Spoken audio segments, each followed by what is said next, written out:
ఒక తోటలో ఒక కొమ్మలో ఒక పువ్వు పూసింది.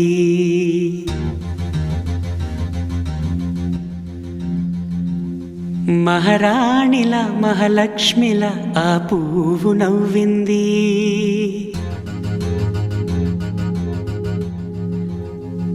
అలాగే నవ్వుతూ ఉండాలని,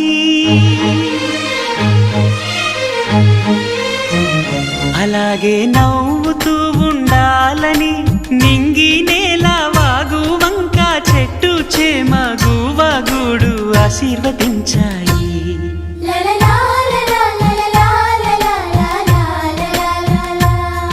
ఒక తోటలో ఒక కొమ్మలో ఒక పువ్వు పూసింది. మహారాణిలా మహాలక్ష్మిలా ఆ పువ్వు నవ్వింది.